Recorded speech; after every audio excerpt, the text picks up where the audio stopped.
products and services are different to build, but like the fundamental thing is you identify a slice of value that you can deliver across lots of organizations. Especially it's especially important with products that it's a self-contained sort of unit of value.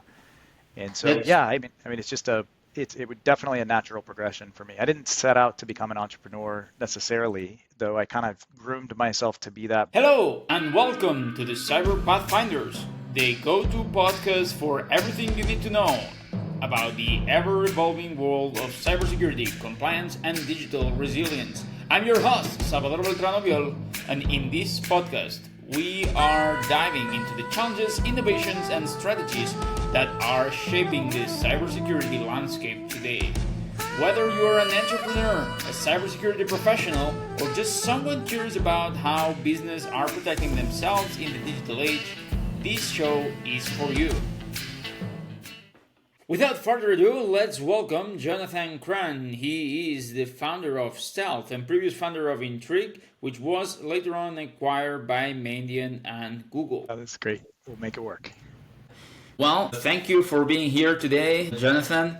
So we were talking a little bit, before the podcast about your background and the fact that you don't have one, but two different companies under your belt, right? You started Stealth. No, you started Stealth right now, but you started with Intrigue back in 2021. So what did Intrigue do back in the day? Yeah, we kind of caught the wave of attack surface management that happened around 2020, 2021. And so we were very focused on external attack surface management before we got picked up by Mandiant, and then Mandiant got picked up by Google. And that product was still pretty new when Mandiant did acquire it. We were sort of a seed stage company. And so we went from a seed stage company to a public company and then into Google engineering over the course of 3 years with that one. And that was Right, that's pretty quick. quite a ride. Yeah. Rapid evolution, huh? Yeah. It ended up as Google Threat Intelligence. So it got integrated into the Google Threat Intelligence package, which was really cool. It was fun to sort of be a part of that. Interesting. And so you were bored in Google, and you decided that after being there for like a couple years, you wanted to start something else. Yeah, I mean, I think you sort of have this dilemma that comes up when you've been acquired of you really want to be hands on keyboard and sort of building things and shipping products. And you're, to these larger organizations, you're more valuable as someone leading, entire divisions, portfolios of products. And both are interesting in their own ways. Certainly, I went from having an attack surface management product to having the threat intelligence suite, a pretty significant chunk of revenue responsible for that, and shipping a larger suite of products. And this is a fun thing to do for a period of time, but my roots are in sort of technical, and I wanted to get back to sort of hands-on keyboard. And this whole Gen AI thing was starting to really happen at that time. It was 6 months ago, which is it really started 2 years ago. And there were interesting things happening within Google, but as a larger organization, it's harder to get hands-on keyboard in a bunch of different projects there. Right. So yeah, so made the challenging decision to sort of step away from Google and get back to early stage startup. So that's what we're doing now. It's Stealth on LinkedIn, but we're calling it Mallory. So the project is called Mallory. Maui. And Mallory. so Yep. what's Maui going to work on? What are you now focused? Yeah, it's Mallory, like like Alice and Bob Mallory. Mallory is the attacker in these sort of scenarios. And so like I thought that was a pretty clever name. And so we're focused on threat intel as a basis. I think we're still in the early product discovery process. Like when you start a project or a product, you really want to be talking to as many folks as possible. Understanding what's painful to them. Where are the problems, where are the edges of the problems. And there's this book called The Mom Test that's really great for sort of helping identify those and running a pretty deep product discovery process across a a group of, whether it's CISOs or whether it's practitioners, that sort of thing. So we're pretty deep in that process now. I'm running this kind of like structured sprint concept where, we do a bunch of interviews and then we build for a month, and we do a bunch more interviews and we build for another month. And So so you said it was called the mom test. yeah, the mom test. It's a little Interesting. annoying in its style, but it's really great content, and it helps you to sort of structure interviews in a way that's valuable for everybody, relatively succinct format, where you start out, really trying to identify the true source of pain that people are willing to, part with money for. Because lots of people will tell you, I mean, the point of the book is lots of people will tell you, yes, that's interesting, and they'll try to be nice. Right. And, people want to help people. But at the end of the day, if you, during that product discovery process, fail to identify something that's painful enough, you can waste a lot of time. And so you want to be building painkillers, not vitamins, like that's a common sort of, saying, painkillers, not vitamins. That's really interesting. So when you started, so the first time when you started Intrigue, what prompted you to start the company? Yeah, good question. I mean, I think it was sort of a natural progression of my career. Uh, I started out as a practitioner on the network administration side, went to Yeah. pen testing with Rapid7, and was doing a bunch of sort of similar types of tests across financials, healthcares, insurance companies, et cetera. And we were finding the same patterns kind of everywhere, and it's frustrating as somebody who's there to identify these issues, that you see the same issues in every single company, right? The same Right. Right. anti-patterns in the network infrastructure, et cetera. And so that led me down a path of building products, first at Rapid7, then through a series of companies. And then that led me to the path of like, in order to be able to get the biggest platform possible, to help people, you really need to, be building products. So And that's really interesting. So with all your experience, you kind of look back, right, and decide like, oh, I found a pattern, right? yeah, What can I do with this pattern in order to make it scalable, right? Well, how can yeah. if I know this recipe, how can I make how can I use this recipe to end up serving as much of the population as I can, right? That's right. Yeah, products and services are different to build, but like the fundamental thing is you identify a slice of value that you can deliver across lots of organizations. Especially it's especially important with products that it's a self-contained sort of unit of value. And so That's yeah, I mean it would definitely a natural progression for me. I didn't set out to become an entrepreneur necessarily, though I kind of groomed myself to be that by first being the practitioner, then going to these early stage roles where I was first employee, or and looking at the anti-patterns of kind of patterns and anti-patterns within startups, trying to sort of prepare myself for that, taking that leadership role. that's quite interesting. So what prompted you to want to be there? What was the key motivation behind that, instead of, because there's quite a difference. I mean, when you have your own company, or when you are, even if you are freelancing, right? It's completely different from being I have my 9 to 5. Once a month, twice a month, 4 times a month, it doesn't matter. You will receive a paper check, that will tell you that you got Yeah, money because you work from 9 to 5. And when you go to these freelancing, startup, whatever kind of world, that's not, your regular 9 to 5. Now you have nothing, so you can work 9 to 5, or 5 to 5, right? And there's no guarantee that at the end of a month, 2 months, or even 3 months, you're going to receive any kind of money. yeah. So you need to have some kind of strong motivation, I will say, right? Yeah, be a gambler, I guess. No, I think for me it was I didn't jump straight into it, right? I dabbled a little bit with bug bounty, though it was too early and nobody was making any real money at that point.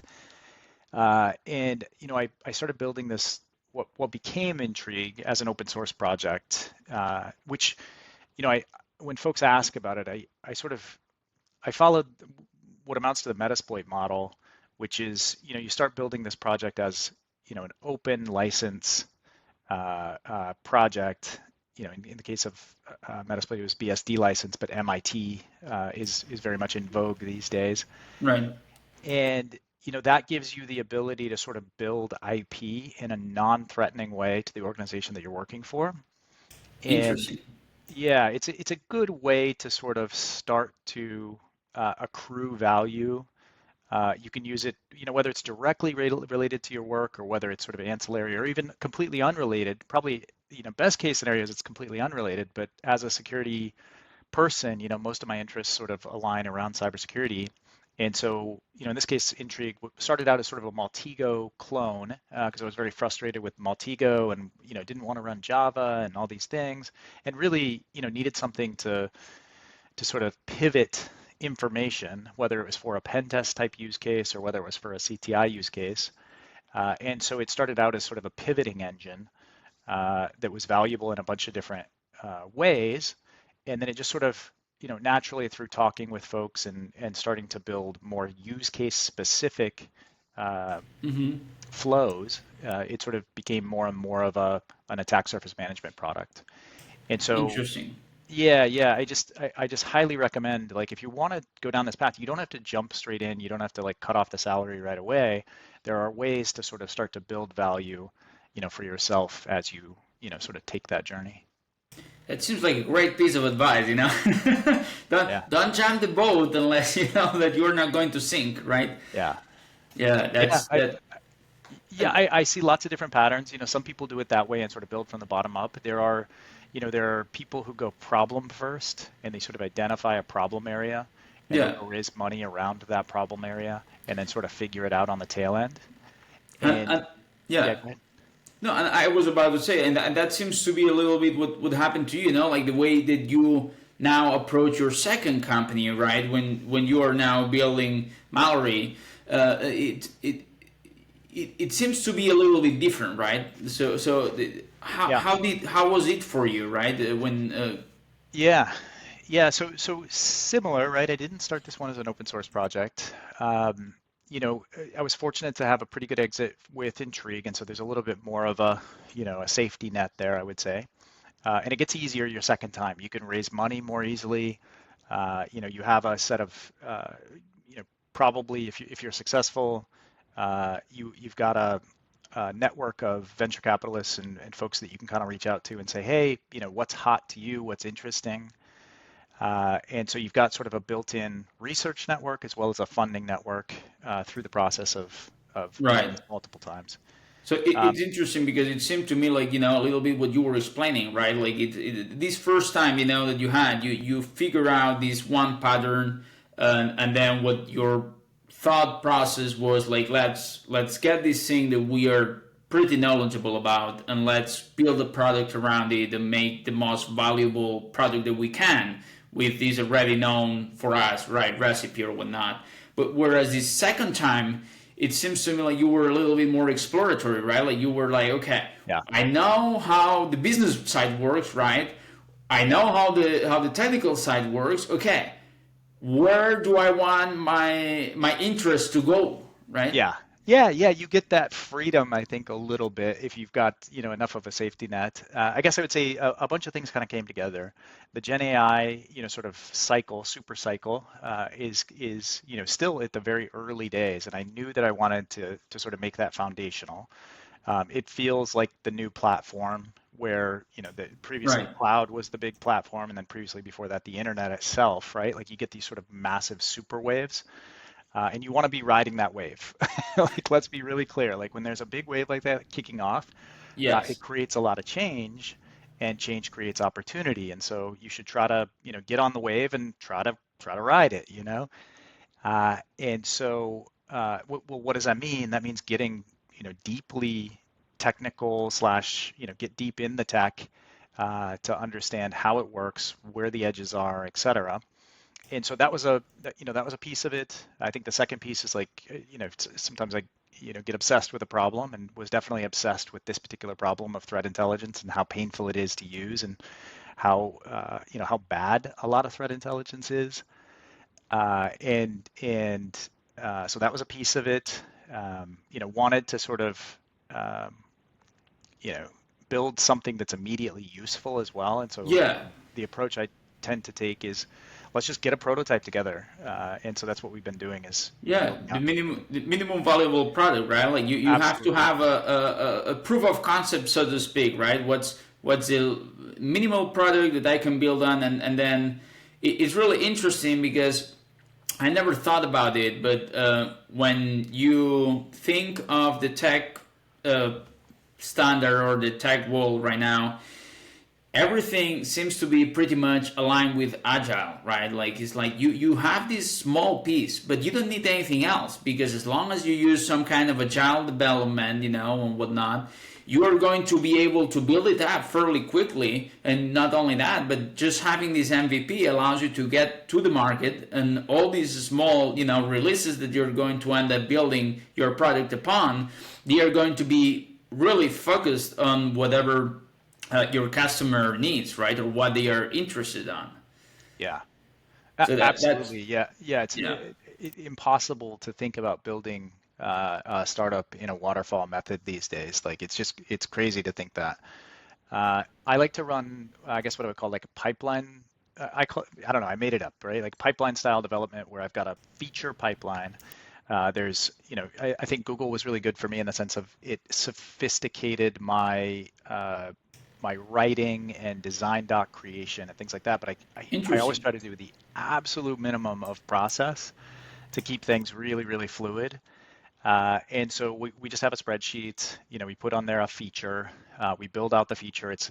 Google has this concept of a green doc where you just list the problem, you list the potential solution, you list alternatives that you considered to show that you're like, Right. you know, You didn't just had one problem, one solution, but there was actually a thought process behind it. you got to think it through, right? Yeah, and this is as opposed to Google also has this concept of a blue doc, which is a much more fleshed out thing, and like we just don't do those.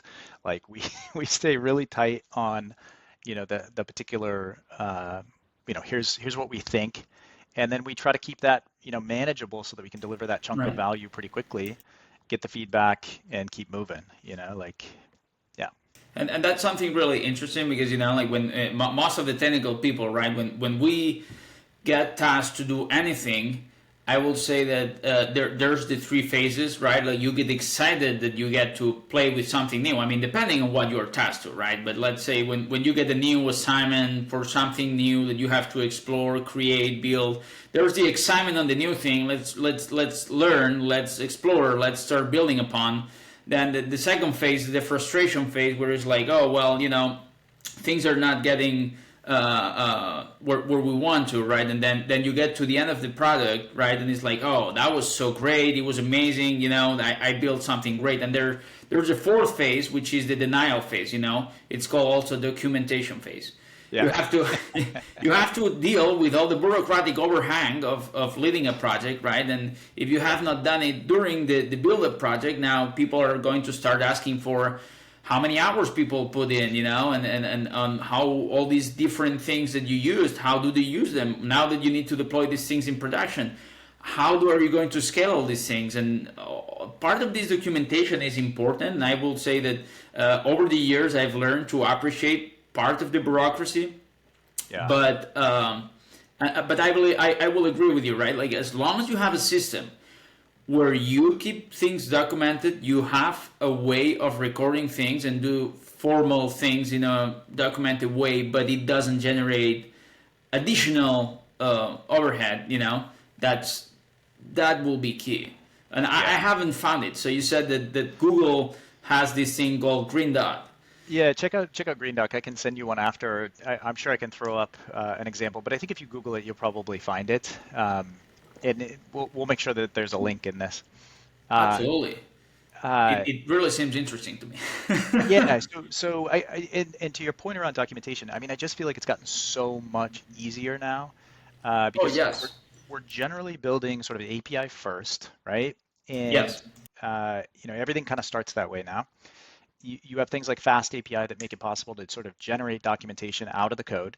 So there's zero work there, or Yes. so little work that it's not even noticeable. You have Cursor, the editor, or there's any number of these. I think Windsail, of course, Copilot. There's a bunch of them, Klein, etc. But you can generate that documentation with a single command. You don't have to think even. Right.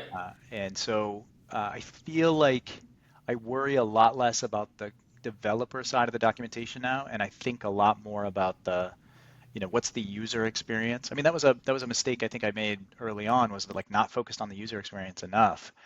Like with Intrigue, it was largely this open source pivoting engine that was like very difficult to use, and it was very powerful. But at the end of the day, like nobody was using it because it was so it was so esoteric, I guess. Right. Right. And so yeah. That's really true. And sometimes, I believe that that happens a lot with profiles, that are really highly technical. Like we sometimes get too focused on what the problem is and how the cool part of, like a good example of it. I'm thinking of something that I created not that long ago. It was supposed to be a simple script that did something. I ended up spending probably like 4 hours into optimizing the search algorithm within this script, Yep. where it's like it's something that will run once a month for the next 4 months to validate like a series of changes that are happening, and we just want to make sure that once a month we do the testing, and 6 months from now this is going to be sunset, right? So it might have a handful of runs in its life. Why do you need to spend like 10 hours or 5 hours that developing this optimizing the search algorithm, instead of maybe making it much more useful for the user, which maybe you put a UI on top of it, and that's something that might end up staying with added functionality.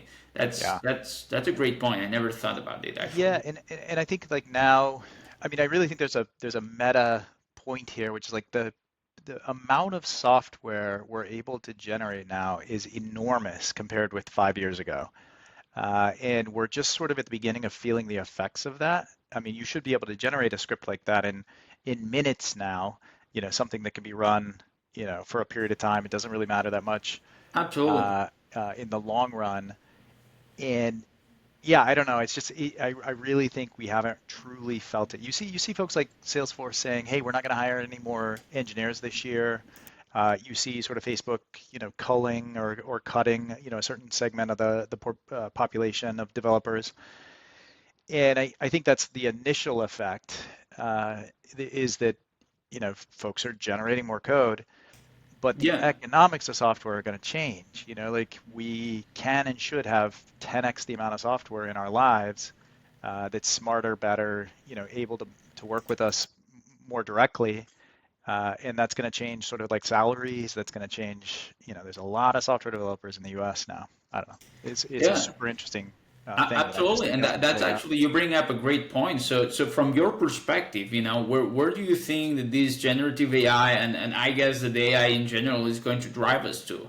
Because as you said, you now can do things. I Fun story. The other day, we were talking on the phone with my dad, and he's not a techie. I mean, back in the day, he knew how to use a computer, when the first computers came out. So he was, highly skilled for his time.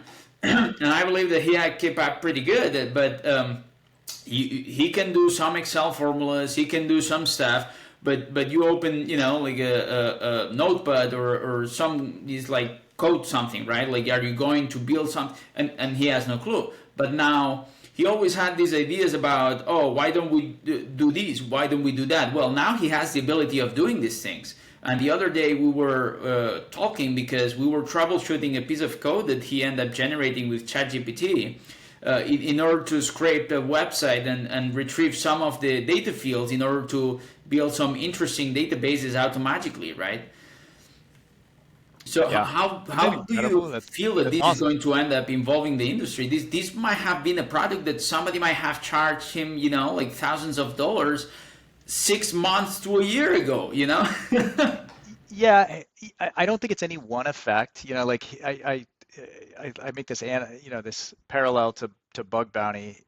Maybe this will make sense, maybe it won't. But like, when we open up bug bounties for companies, you get these sort of like insane, incredible hackers. Folks that would go in and sort of reverse engineer a binary and sort of like create an entire lab Yes. for that particular company. And then you get folks who, were on the opposite end when they were just, absolutely terrible and would do clickjacking and things like this, like just not useful things and expect to get paid. And you sort of Right. see this spectrum, right? And so as there's more of something, there tends to be more of a spectrum, right? And it tends to be a sort of power That's law fair. of capability. And so I do think we're going to have a lot more software and probably not great software.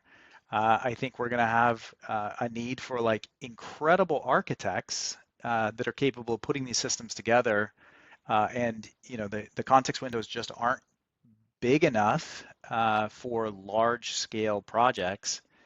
And so you need humans to sort of connect the dots today. Does that get less over time? Yeah, probably. But are we ever fully replacing humans? I don't think so.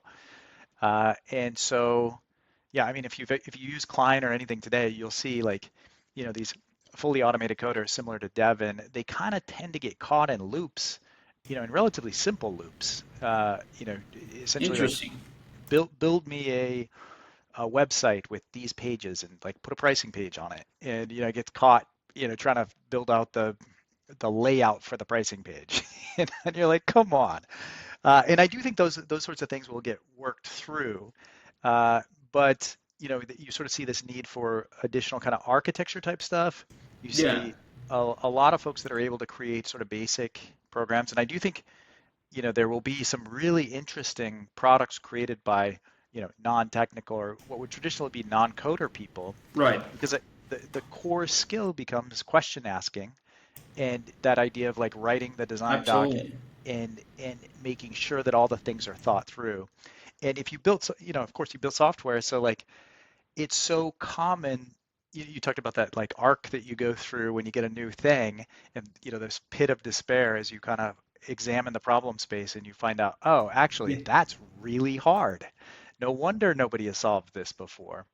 And so, I don't think software dev is going away. It's only increasing, and it increases the spectrum of capabilities. And it's, yeah, Yeah, you have a great point, and actually something really interesting. I believe that as you were talking, like you just reminded me of something that I was once taught but back in the day. At some point, I ended up teaching in the university, and I was teaching what this introduction to programming course, and we had rebuild the whole program. But in the old program, half of the course content was based on pseudo language, So it was not Python, it was not C, it was not Java, it was the pseudo language, which it's like you're supposed to be speaking to the machine in this language, yeah, which I found completely useless. But when I was talking to some of the older professors that had been there for decades, right? They were like, no, that was probably one of the most useful things that we ever did, because you throw a student into C or into Java, something that when I was taught how to code, it was like, here's the C magic book, right? Introduction to C programming language, 500 pages, congratulations, right? yeah, And it's like, it gets complicated. And so when they were claiming that the fact that they were teaching this pseudo language was teaching the students how to think, how to program, instead of how to program itself. yeah, Because when you end up changing different languages or whatnot, when you end up coding in a different setup, you have to relearn things. But what you don't have to relearn is the logic that you use to program. And I believe that's a little bit where the same thought that you are having, right? Like it's like, okay, yeah, we are not going to need the skill of having memorized the 200 libraries that people are using now in Rust and Python or in Go or whatever to create these mini programs, you won't need this library to have memorized the libraries or the commands anymore, because that part is going to be handled maybe by the Gen AI. But what we are going to still need is this train of thought of what's valuable, how do we create it, and how do we create it in a way that adds more value, right? Yeah. Yeah, absolutely. Yeah, some thoughts on that. I mean, you know, I haven't thought about this for a while, but is there a world in which so there's just recently a paper that was thrown out, I think yesterday, 2 days ago, that was talking about hallucinations in package names. So we're not even solving the interesting problems yet. We're still like having Gen AI hallucinate, Yeah, package names, and some of the companies that are solving this are like legitimately like, allow listing a set of packages or pinning the packages. And that creates, if you allow Gen AI to do this, it creates opportunities to sort of hallucinate a name that somebody squats, and then right. create a supply chain issue. And Yes. by the way, like, think about 20 years from 10 years from now, give or take, like, are you going to try, as an attacker, are you going to try to go after the company over the network when they mostly hardened and moved to sort of like a zero trust architecture? Or are you just going to try to get included in a package, right? Like That especially if they're including tons more code into their overall ecosystem. that's a And fair point. I mean, it seemed like something like it's really hard, you know? Like, how are you going to be able to work your way into a legit software package, and especially something that's highly extended, right? yeah, But we have seen this more and more in the later years, and even now they are doing the same thing with buying all domains, right? There was this piece of news from a couple of weeks ago where they are trying to buy all domain names that from failed startups, and they are just going, yeah, paying back to Google and reactivating all accounts and yep. trying to exfiltrate as much data as they can find. And Yes. Yeah, yeah. People are creative and people are lazy and people are creative. And those are kind of similar. I equate those as similar in some cases. And yeah, I think it's super interesting, right? Browser extensions is another example of sort of like interesting attack surface where you just, you sort of pay the exhausted browser extension builder to sort of insert a piece of JavaScript, and all of a sudden you've right. got, initial access into 1,000 companies. Like, why is that? Why would you do that instead of like try to come up with an ODA for something that's exposed in 10 companies on the internet? Like it's much easier to get in through the existing systems. So I don't know. To go ahead. Sorry.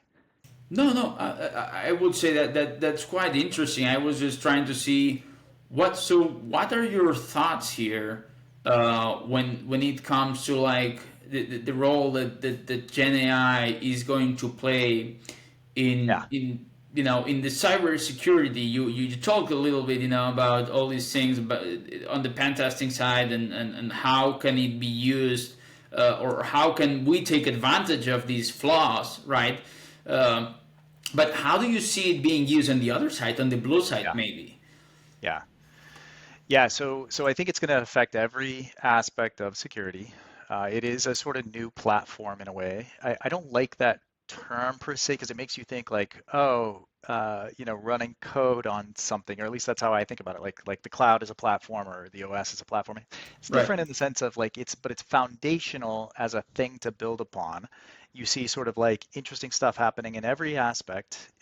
Brandon Dixon of Microsoft put out a really nice market map. He runs a blog called Agentic Generative AI, or GAI and Security. If you Google that, you'll see it.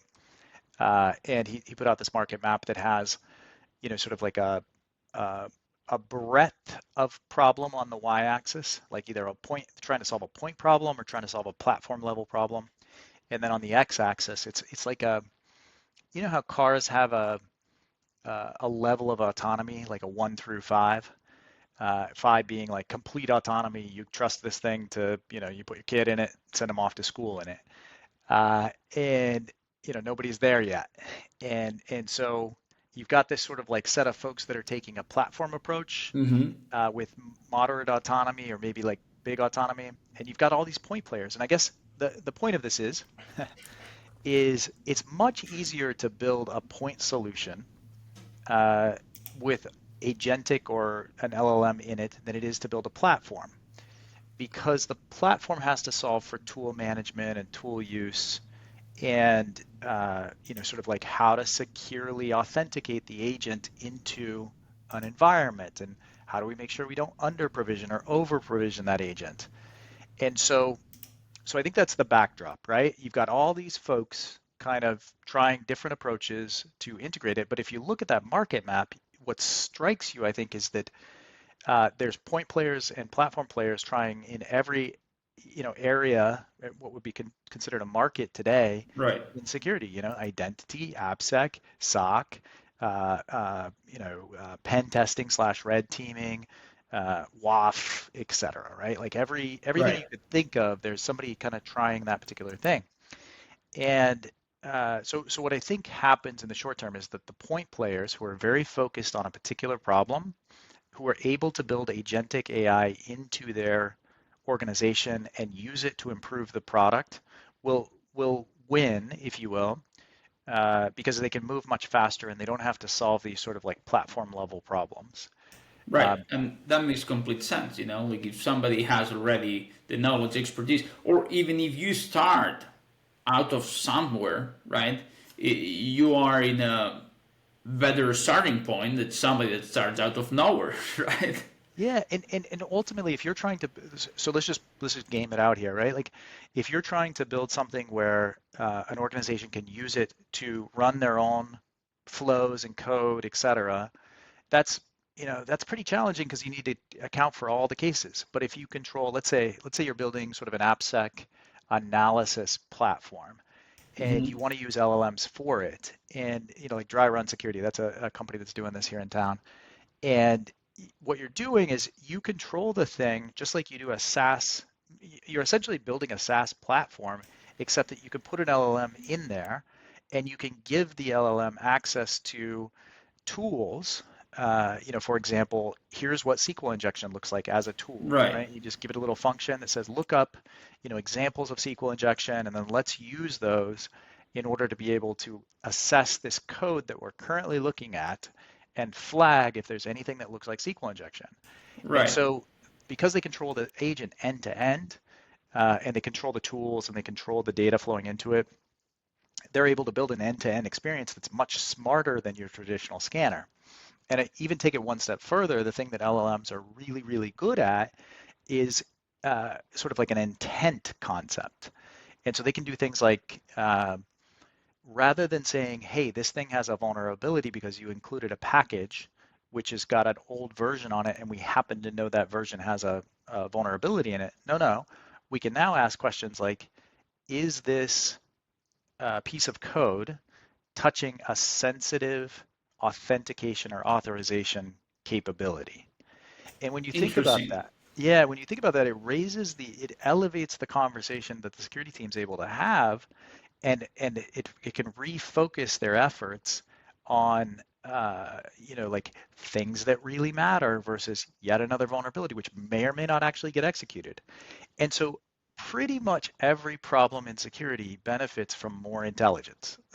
Like, Yeah, uh, and whether it's intent type intelligence, whether it's the ability to sort of automate and take action with tools, all of those things are going to get better over the next period of time in every aspect because there's so many different people sort of working on this in so many different things.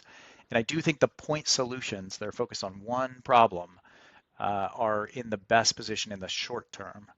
Um, that yeah, that will be really interesting to see. And so you said that the ones that are more laser focused into specific problem might end up working better or having a higher market success in the short term. But so what do you see in the long term? Do you think that that's going to maybe evolve and maybe these players can end up integrating? yeah, yeah, I do think, I mean, like the ideal situation is you've got this sort of intelligence layer that sits across your entire portfolio of capabilities, right?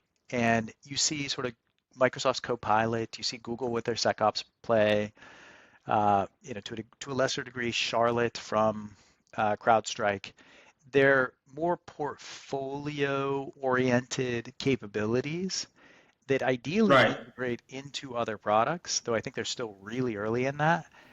And you can sort of get these, because when you think about it, right, like oftentimes your products are still siloed on the defense side versus the proactive side. Yes. Your Yes. SOC really doesn't know that somebody's or what buttons to push inside the cloud accounts when the devs are building these sort of VPC configurations or whatever in order to make sure that this attack, which just worked in the SOC, won't work again. It's slow to move that Right. information from the defense side to the proactive side. And so, in a long-term situation, ideally, you're able to move intelligence like that around the business and within the tools more efficiently. And that That makes requires sort of sense. a platform approach that's well integrated with data structures that make sense to all the different players. And it's still pretty difficult to kind of see that because we're so early in it, I think. Like, how do you move something from, it gets detected in your EDR, how do you take the learning from that and filter it into the rest of the business? That makes a lot of sense, and like with one of the problems, I can completely understand that because some of the vendors that I've worked with, they might have an overall comprehensive situation where like they know they have the red team products. It can be a DAS scanner, it can be like some kind of threat attacking. Like try to simulation, so where you can pick which kind of attacks you want to simulate, and then you unleash it against your environment, right? And then they have their blue side, which is like they detect all these things and then try to integrate threat intel or even generate threat intel out of these sensors. It can be a filter, an IDP, or whatever. Yeah. Um, but the main problem is that they know the patterns because you have this scanner here, but they don't always have them available on the IDP or the protector sensor, right? So what and vice versa, as you said, once they detect a brand new attack, they are quick to publish, everywhere. There's this new attack. These are the IOCs. These are these and da. Okay, and now you go back to their, like threat, the adversarial simulation attack, right? The platform, and it's like, okay, now I want to do this same thing that you just said that happens, and then maybe 6 months from now you have it built in Yeah, there. yeah. It's slow to kind of move these techniques into systems that allow you to test into the defenses. Yes, I Yeah. think that's So a problem. Absolutely. absolutely. So in order to wrap up here a little bit, if somebody were to get started in the Gen AI market today, what will be something that you recommend them to look into? Yeah, good question. Um, you know, uh, assuming I'm going to make some assumptions, and then we can kind of steer it wherever you think is most useful. Assuming you want to kind of play around, I would get Cursor set up, Cursor the editor. And it's great because you can just just like Copilot, Command K, generate some code. Right. What's different about Cursor is it rags the entire code base, and so it's much smarter than a Copilot or whatever, right? So it gets you going quickly. I Interesting. would say start playing with LangChain, start playing with LangGraph for agents, and I can send it to you after the call, but there's a particularly good talk by a gentleman. It's relatively quick where he walks through, calling the LLM vanilla against the API, Okay. no wrapper, then doing it with LangChain, then doing it with LangGraph. And you can kind of see the level of abstraction that each operates at, directly. There's this concept of with structured output, uh, that you can call and get JSON back from the model. And then in LangChain, there's this concept of wrappers around that make it easier to do it, and you have to make less calls to the LLM because you're just directly dealing with like an abstraction layer. And then with LangGraph, you're operating at such a level where you don't even realize what's actually happening. You give it tools, you instantiate a graph effectively, and Mm-hmm. then you call it to solve a particular problem, and it may or may not use those tools depending on the agent setup. And what's actually happening in the background is you're making these calls to the LLM, entering the information in the context window, entering information about the tools in the context window, and it's giving you back the information that it needs to. You're actually calling the tools. It's not the LLM calling the Interesting. tools, but you don't see any of that because you're interacting with this abstracted concept of an agent. And it's Right. really nice. I mean, it's very cool. You can do stuff like I like to give this example of like, you're imagine you're analyzing some text, trying to figure out a technique that a new attacker is using. And there's a new PDF that comes out from Right. a research, a vendor or research agency or whatever, and you need to tie uh, that text to MITRE ATT&CK. Okay, well, how are you going to go about, uh, you know, teaching the LLM about MITRE ATT&CK? Well, it needs a tool in order to be able to look up MITRE ATT&CK and ask questions about it in order to be able to classify the types of techniques that the actor was using based on this text. And so you want something smarter than a vanilla LLM. Even with the reasoning models, they just may not have all the most recent data about MITRE ATT&CK. And so that's a perfect use case for an agent. You've got, this question you want to ask. You need an LLM to answer because you're analyzing text, but you also need a set of tools available to that LLM, making it an agent in Right. order to So be able to, at yeah, that point, the LLM might not be the most the advanced technology that will pull things, but they are the orchestrator, right? right. Yeah, Interesting. exactly right. Yeah, that's a good way to think about it. I mean, in the end, it's as simple as the LLMs get trained and snapshotted on a set of training data. Yes, And and absolutely. and so if they don't have information about your question in their training data, you either need to give it to them or you need a different model that has it. And so Right. it's easiest if you just like, give the LLM, which can reason, tools that it can use to answer the question. Right. Cool. Well, I really want to keep this conversation going and talk with you for another, probably 20 episodes of this thing, but I know that we're coming at the top of the hour. So Yeah, we'll do it thank you very again. much, Jonathan. Yeah, thanks, Salvador. This was fun.